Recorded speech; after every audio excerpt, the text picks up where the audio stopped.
The story of Crutchfield is probably one of the best kept secrets in this area. So in the next 20 minutes, I want to fill you in on how I've done this. It really started 73 years ago. I was born in Charlottesville. My parents moved here a year before. My father was the founding chairman of the Department of Neurosurgery at UVA. The other night, Tuesday night, Dr. Neil Cassell mentioned that there's a definite DNA in entrepreneurs. And I think that's probably true. So if you believe that, most of my entrepreneurial skills probably existed when I was, I guess, 2 to 3 years old. There I am. And by the way, my father took and processed that photograph. There are many different characteristics, and I don't want to go into all the characteristics to make a successful entrepreneur, but I think one common one that all entrepreneurs have is a sense of creativity. And we all foresee the need for a new business. And there are two types of entrepreneurs that I think of. One type creates a new business within an existing business model. Another type is more complicated, creates a new business in a new business model. We'll talk more about that later. There's also another aspect of entrepreneurship that's often underestimated, and that's the need to be creative, to be entrepreneurial through the whole course of the business, throughout the tenure of the entrepreneur. It's not just starting a business, but you have problems that come up all the time. 42 years into it, we have problems every day in our company that need some type of creative solution. So I think creative problem solving is a very big part of it. And then creatively turning adversity into opportunity. And in my address this morning, let's think of that as a case study for highlighting those two issues. Something else I did inherit from my father, and that's in the DNA of this young man. This interest in photography, as I said, he processed this photo. He was fascinated by cars, and he was fascinated by consumer electronics. We had the first LP, 33 RPM record player system in Charlottesville, and we had the first television set in Charlottesville. So he was fascinated as new electronic technology emerged. When I was 8, I started photography. He taught me how to shoot and how to process, and I was in his dark room developing film, printing pictures. Also at 8, I built my first radio, and it was a very simple little single transistor radio. Transistors had only been invented about a year before that. When I was 13, I built the first stereo in the state of Virginia. Stereo was just coming out, and I built the first one. At 15, I was looking for a summer job, but nobody around here had a job that really fascinated me, because as a 15-year-old, your opportunities are somewhat limited. I didn't want to pack bags in a grocery store. A lot of my friends were working on the 250 bypass that was being built then.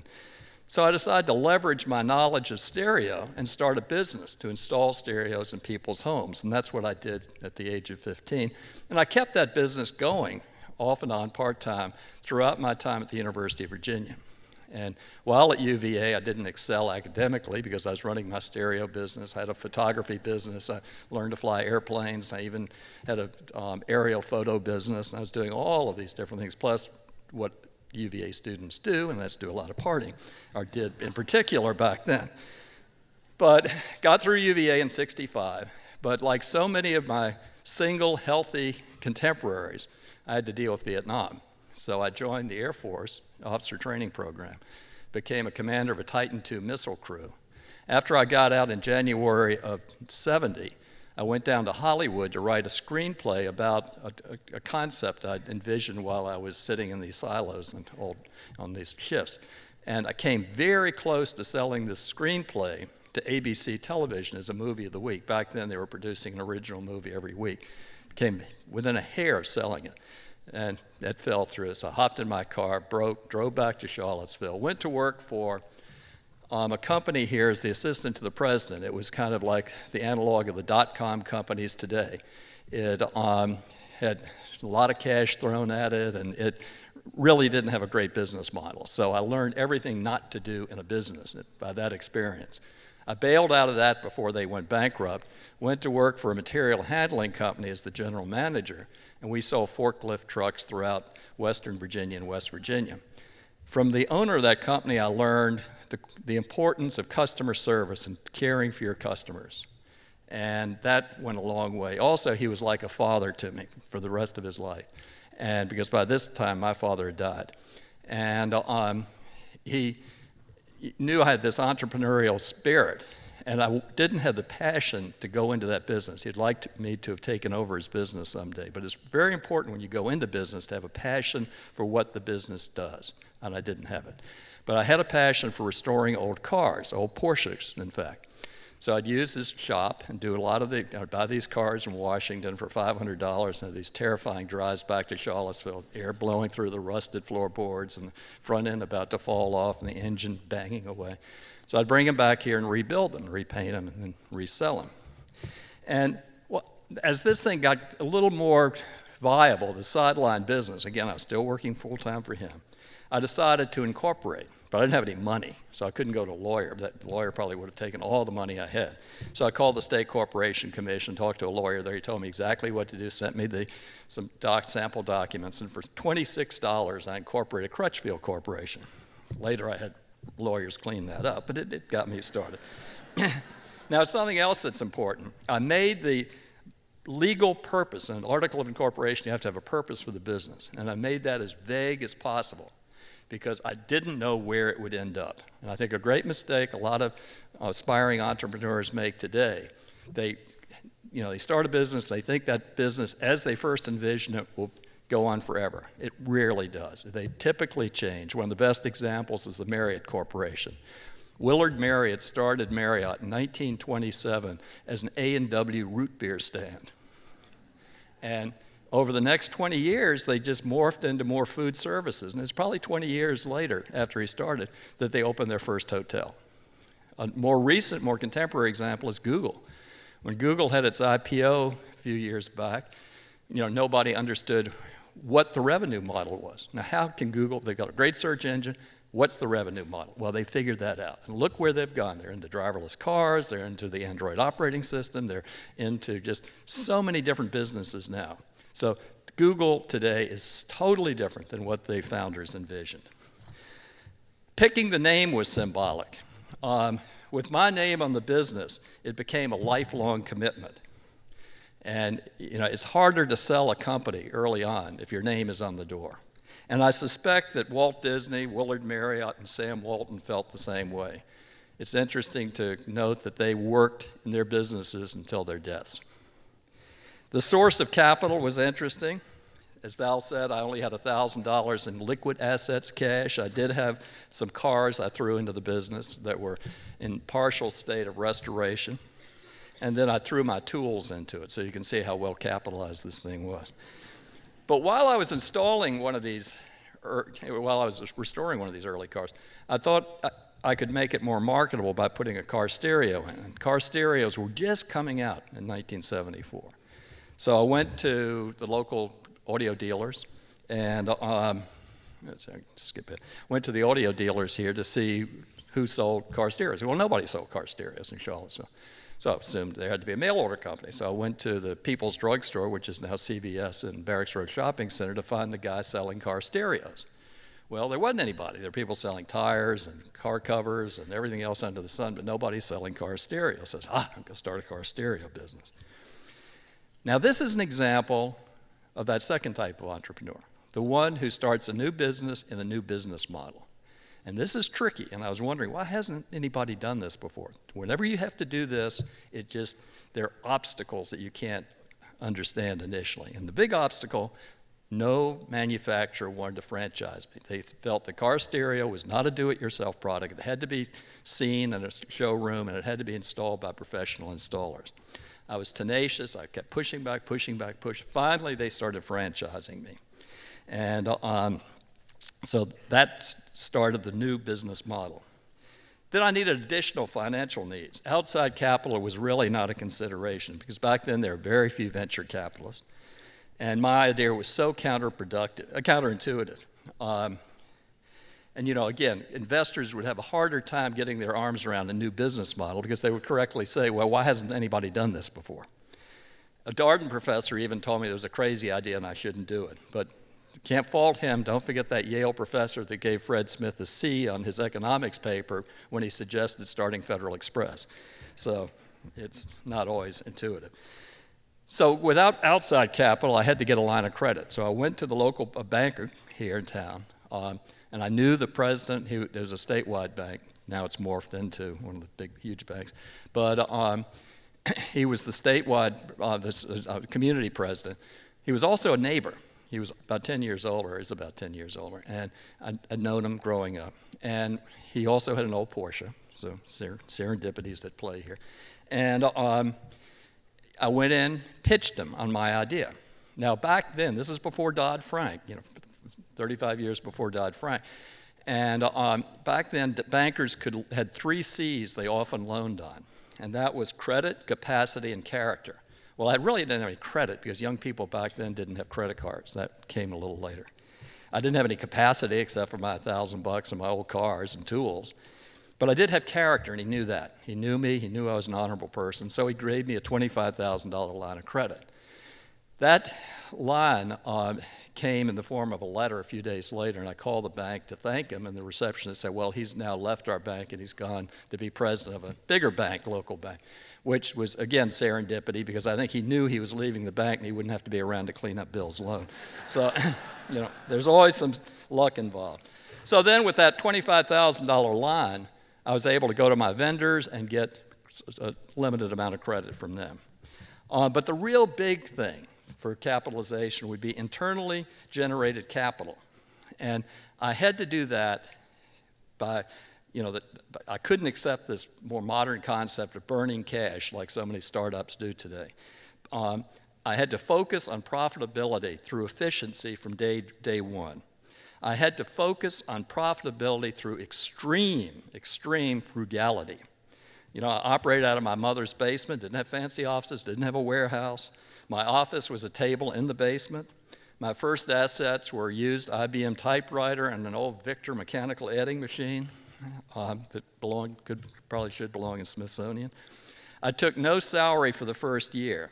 Then for the next several years, I only took $500 a month. Even today, we're frugal. In my office, I have some 40-year-old furniture, some of which I bought used. I'm still using it. Frugality has become part of our corporate culture, and it saved us millions and millions of dollars over the years in useless, needless expenses. So I started up the business, got it going with the credit, with the vendors, with the contracts, then started work on my first catalog. And this is the summer of '74 to be a fall catalog. And these were my vendors. It's interesting how life changes. Only one of the vendors, Pioneer, is still in business today. The rest of them have gone. Very crude catalog. This is what the opening spread would have looked like.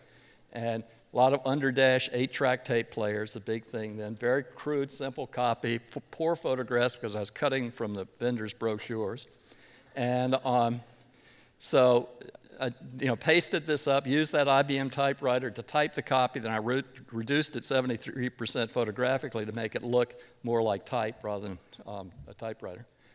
And printed 10,000 body copies, but only 5,000 covers. Then I put little tiny ads in the magazines that I looked at previously at what is now CVS, and inquiries started coming in. And I ended up with about 3,500 inquiries and started sending these catalogs out in August of '74, and I thought the kid would be a multimillionaire by Christmas. Well, that didn't happen. The first month, September of '74, my sales were a whopping $416. The average of the first 3 months was $775. So here I had my mother's basement filled up with inventory. I'd spent money on these catalogs and postage, and the kid had pulled down $20,000 on the line of credit. The bankers said they froze me at 20. They wouldn't honor the full 25. They said it was the worst loan in the entire statewide bank. And I was destined to go to Chapter 7, not even stop at Chapter 11, bankruptcy. Chapter 7 is liquidation. So, and the vendors started cutting me off because I was having trouble paying my bills. So that put me in a position to do something a little different. So I had a little bit of cash left. So I decided to do a second catalog. Now remember, I had 5,000 body copies that had been printed but had not been mailed. Did a new cover, some local artist did this. And what I did, I took that existing body copy, overprinted with these cut prices. and holiday special until January 31st, 1975. That was the drop-dead date of the company. That was the day that I planned to go out of business. So I was really trying to liquidate my inventory. But I did a few other things that were a little different. I added these custom installation kits. Now, back then, these are adapter kits that make aftermarket radios look like factory radios. But nobody was selling them to the public. The company that made them, a company in Brooklyn, was only selling to car manufacturers and car dealers. Nobody was selling them to the end consumer. So I decided to contact them. I was finally, after enough phone calls, talked them into it. So this is the first time they were ever sold to the public. Wrong button. Then I also added something on the back cover. There's owner's protection, free manual, same-day shipments. And sales jumped up. They jumped up, and the magazines had cut me off, so I wasn't getting any new names. Sales jumped up to $3,300 for the next few months. Still, it was not viable. At that sales level, I was just in the hole. So I had to think of a way to knock this out of the ballpark, come up with a way of increasing sales quantumly. Now, I didn't have any money to hire consultants, which is probably a good thing back then because consultants wouldn't have gone along with what I came up with. So I came up with two very simple questionnaires to my customers and to people who'd written for the catalog but had not bought, which we call prospects. What was the problem? Was it pricing? Was it the look of the catalog? Was it service? What was really going on here? The problem was they didn't understand how to buy and install car stereo. So I came up with this really counterintuitive idea of creating a hybrid between a catalog and a magazine, what's now in the industry called a magalog. And so one of the people who responded to my questionnaire was an artist in Connecticut. And he said, Bill, your cover's pretty bad. And if you give me this radio, it's on the upper right-hand corner here, I will design you a new cover, which he did. Here it is. And nice-looking cover. Here I am in my basement, in my mother's house. Here's the article. Now, again, this is the first time in the world that anybody had ever done something this counterintuitive, which is a magalog. Now Patagonia is very big in it. Land's End used to be big into it before Sears bought them. Come on. Here we go. Also, I cleaned up the photos, started doing the photography myself in my mother's basement, then wrote longer, better copy. Then on the back, I wrote some of these comments that I'd gotten from the questionnaires, glowing testimonials to my service. I had a phone in my bedroom. I could talk to people in the middle of the night. I would come home from work, still had my full-time job, race to the post office, get the orders, go home, type them up, pack them, run them out to UPS before 8 o'clock. That was the service I was giving then. And so sales took off after this one to an average of about $20,000 a month. So we'd gone from that $700 a month up to $20,000 a month, which is a 26-fold increase between the first and the third catalog. So all of a sudden I had positive cash flow. Quit my full-time job, rented an old burned-out building down off of River Road, and then put out a fourth catalog. This catalog was the identical catalog as far as product, as far as copy, but I did a 4-color cover and a 2-body. Here I am, the article, same article. This is an office I built myself, and see, same product, just 2-color. Now, sales took off, continued to grow. Now look at this. In 74 sales of $6,000, 75 sales of $224,000, and it goes on up. Now, this is almost 40 years ago, so it is 40 years ago. So, you could probably triple that if you wanted to look at it in today's dollars. The interesting thing is, when I did the $224,000 in sales, I still earned $202 that first full year. So I didn't lose money, and I was getting into a positive cash flow at the end of the year. Keep that number in mind, because I'll come back to it in just a second. Now, this looks great. You think this is fabulous. This created a real problem. The problem was I was making money, and particularly toward the 76, 77, we did really well. But sales were growing, and the need for inventory was growing much faster than I could accumulate capital. And I'd gotten back into the banks. I think I'd pulled down about $50,000 in debt by then. But the vendors were up to their limits. Even though we had perfect credit, they still couldn't get beyond certain levels of credit based on my net worth. So this was a point where I may have had to bring in outside capital, but I didn't want to do that. So before I did that, and at this point people were calling me wanting to invest in the company. So what I then decided, I said, look, I have a competitive advantage that none of my mom and pop competitors have. And my competitors then were mom and pop. Circuit City wasn't Circuit City, it was Ward's Loading Dock in Richmond. Best Buy was a small regional chain in Minnesota and Wisconsin. So they were mostly small, pretty amateurish dealers. But I could do a catalog. I knew how to publish a catalog. So what I did, I decided to do a really slick annual report. So in 1997, I published a real glossy paper, got into a lot of text, talked about our data processing, our progressive employee relations. We have 401k, well, we had profit sharing, and all sorts of different employee things back then. Real estate when we were building our business. Some data here on our comparisons. And then this is the income statement, but I also had the balance sheet and statement of cash flow. So that just blew them all away. They could not believe the professionalism. So most of these companies tripled my line of credit just based on this. So then I was out of the woods. And now, let's go up. Let's keep going to 1993. This was a huge crisis because sales continued to grow rapidly, but in 82 they slowed, went flat. 83 they fell, and I couldn't figure out what was wrong with the company. And I was chairman of the McIntyre School of Commerce's advisory board at the time, and the dean sent one of the faculty out to write a case study on the company. And he concluded the company had grown too big for Bill Crutchfield. I ought to retire and get a professional CEO to run the company. Well, I didn't like that idea. Some of my people thought we ought to compete with the biggest mail order company in our field at that time. This is a company in Baltimore. And they just went low price, cheap, newsprint, virtually no services, sold purely on price. And I didn't like that idea. That just violated. And I didn't think it was a sustainable business model. In the long run, I was right. They eventually went out of business.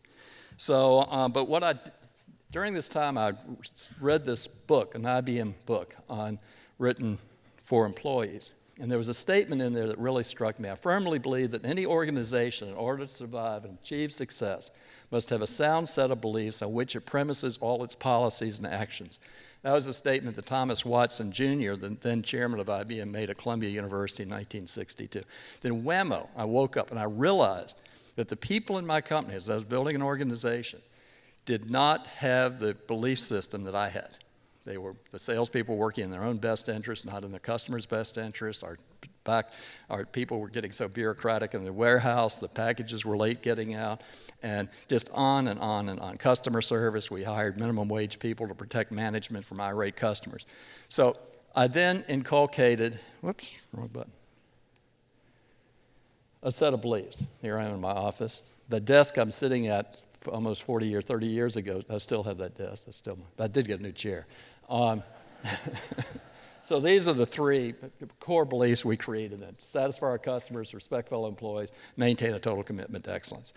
And I then started inculcating this in the company. We had town hall meetings. I had to fire some people who couldn't adhere to this. We demoted some people. We promoted some people. And from that moment on, everyone coming into the company fit this belief system. And we've modified that over the years. We've added promote a culture of innovation, and then number 3, respect our business partners. And here's why we did respect our business partners. Just as I got this going late in 83, I thought there would be light at the end of the tunnel. I could turn this company around again. In January of 84, 2 Sony executives came down from Park Ridge, New Jersey, which was their corporate office, and said, Bill, we have huge problems with all these horrible mail order companies, because they weren't providing services, they were just hurting the Sony brand. So we've decided to cut out mail order. We're just not going to allow products sold mail order. We love you, you do a great job, but we're going to have to disenfranchise you. So I knew that was the end of the company. That was absolutely the end of the company, because whatever Sony did then, all the other companies would follow. So I had to stop that. So that night I sent a letter off FedEx to the president of Sony of America, explaining, look, just because you can't sell to all of them doesn't mean you can't sell to, let me rephrase that. You don't have to sell to everyone. What you can do is have selective mail order accounts as you have selective retail store accounts. Just because they sell to one retail store doesn't mean they have to sell to all retail stores, and they control that through very exclusive dealer agreements. So a few days later, I called up there. He didn't talk to me, but he referred me to their senior vice president of sales, who said, okay, we'll talk to you. We've stopped the printing of these new dealer agreements until we talk to you. So at that time, I had a little single-engine plane. I flew up to New Jersey, met with them, and they said, look, there's not much we can do. The lawyers are really tough on it. But if you can come up with a really good reason why we should franchise you, why you're an invaluable partner of ours, we might be able to change that. So I came up with this idea of flying home that night. I was over Pennsylvania somewhere, clear night in my little airplane, and came up with an idea of using big data because we knew we were selling stuff throughout the whole country. And we could index, take if Sony sales were 1.0, if that was the base for the whole country, and in one particular area, our Sony sales were 1.5. It meant we were doing much better than the national average, so they must have a weak dealer program, weak reps, or weak sales management, whatever. So that was really an early use of big data. So I got back home, and we dreamed up this program, the Dynamic Customer Vendor Marketing Program. Then I said, when can we meet again? So they said, we're having a meeting in Chicago, so in 2 weeks. So I flew up to Chicago, the Drake Hotel, and went in, passed out all these documents to them, gave my pitch. They liked it. On the way out, the senior vice president said, Bill, I'm going to go with you, but I'm going to have to carry my samurai sword into the lawyers' offices, which is what they did. So basically, I talked the lawyers into this agreement that I'd envisioned, which is setting certain minimum standards, where, to be a mail order retailer, you had to have toll-free customer lines, you had a 4-color catalog, you had to mail a certain number, just all the different things we do that nobody else could do. So for a while, we were the only mail order account that Sony had. And I then went to all my other vendors. And this is the creativity where you turn adversity into opportunity, and told these other vendors, this is so smart of Sony. I didn't tell them it was my idea. Sony dreamed this thing up. So you ought to do the same. Of course, they all did the same. So let's jump ahead. Let me back up for a minute. Let me skip ahead. We're running out of time. Then in 95, the internet came along, and we were one of the early internet retailers. Our site went up only a month after Amazon's site went up. We went up in September of 95. And I created the same type of vendor agreement, for internet vendor agreement, which they all bought into. We went into product. We ran a site for Sony. I really don't have time to get into all these details, but it was co-branded, products by Sony, service by Crutchfield. The next year, 97 was an interesting one because we had the best site going. We had Sony's site. We had doing all sorts of neat things on the internet. And Jeff Bezos with Amazon was only selling books then, and he wanted to branch into electronics as his next product category. So he flew in. We spent a day together in Charlottesville, and I offered him the same deal where it could be co-branded. He didn't want to go along with it. He had good business reasons for it, and I had good business reasons. But anyway, we left as friends. But an interesting anecdote, real quick. I took him out for lunch, and we were telling the stories of our startups. And I told him my first full year in business, I only made $202. Now, this is back when Amazon was losing hundreds and hundreds of millions a year. And he looked at me and said, Bill, I wish I could make $202. I think he lost $2 billion before he turned a profit. And okay, let's talk about some flirtations during the dot-com bubble. This was really interesting. I think this is a lesson that people need to know. In 98, the CEO of Circuit City called, and he wanted to buy our business. And I threw out a huge number. And it made good business sense because he didn't have a website. Best Buy was getting going on a website. By buying us, he could leapfrog, have a better website than Best Buy. Plus, he could probably get some of our exclusive lines. So from a financial sense, it made a pretty good deal. I turned it down because I was scared of the culture at Circuit City. I didn't think that culture could sustain the business. And I was right. 10 years later, they went into bankruptcy. In 99 and early 2000, all these calls from Wall Street wanting me to do an IPO. And that made no business sense whatsoever. I mean, they were just throwing huge sums out. And we had one right here in Charlottesville, Value America. that had no business model, never made a dime, not a proven business model. And it had a market cap at one point of $2.4 billion. But of course, we know what happened. It all blew up. So I had no interest in going that route. The last 10 years, it's, private equity guys keep calling, and it's same thing. No, don't need your money. We have no debt. We're in good shape. So since I'm skipping ahead here because I'm talking longer than I would like. In closing, let me give you some reflections on 42 years of building a truly sustainable business. One, this has been a validation of my business model. No outside investors. It's given me tremendous independence to do what is right for our stakeholders. For instance, the sale to Circuit City or .com IPO would have been catastrophic to our stakeholders. I mean, if we'd sold to Circuit City, we wouldn't be in business now. It would be gone, just like Circuit City. All the employees we have here would be not here. And the same thing with the IPO. If we'd done an IPO and raised billions of dollars, the people buying into that stock would have been totally screwed and it wouldn't have been fair. Now, in a clarification, I'm not denigrating investors because they have their own agenda. Without good investors in our economy, we would not have a free enterprise system. There are many great companies that wouldn't be in business. But they do have their own very legitimate agendas, and they have their own stakeholders. And in these cases of my potential sales, it would have been in their best interest to have forced me to sell the business. And we have little bank debt in the early days because they wouldn't lend us much, and that forced us to be frugal, to be efficient. In the past 20 years, we've had no bank debt except for a brief period in 2008. But this focus on profitability through strong management and frugality, again, in 42 years, we've only had one full year of an operating loss, and that was '83.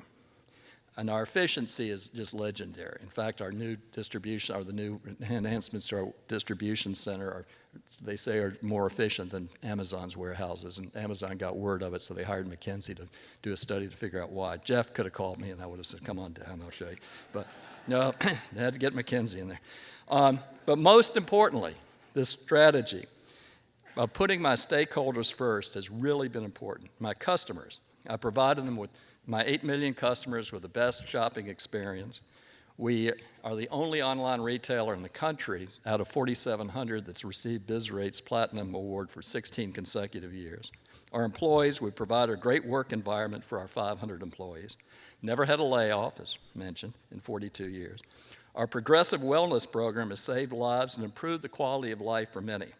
We incentivize our people to live healthy lives. Right now, we have 50 people in our weight reduction program. Over the years, our employees have lost thousands and thousands of pounds of weight.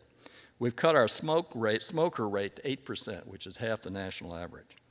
We provide real-world MBAs for many of our former employees.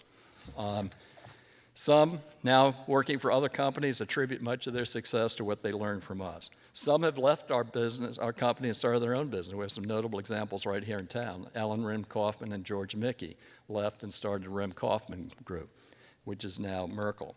Jeff Cornejo and Baylor Fuchs left and started Blue Ridge Internet Works, which is now Ting.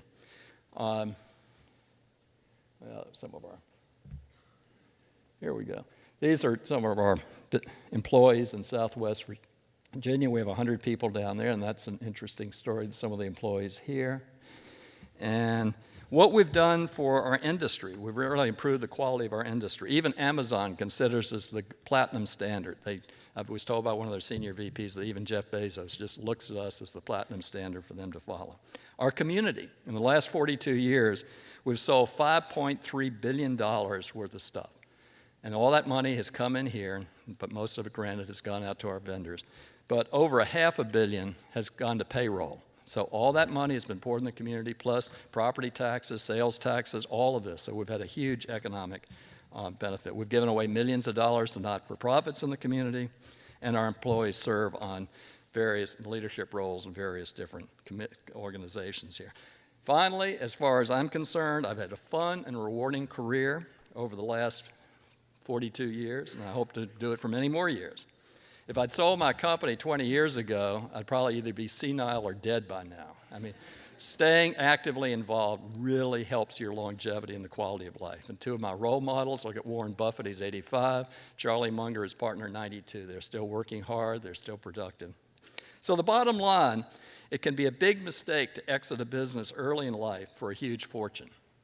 I strongly believe that entrepreneurs should make a lifelong commitment to building sustainable businesses that benefit all of its stakeholders, not just its owners.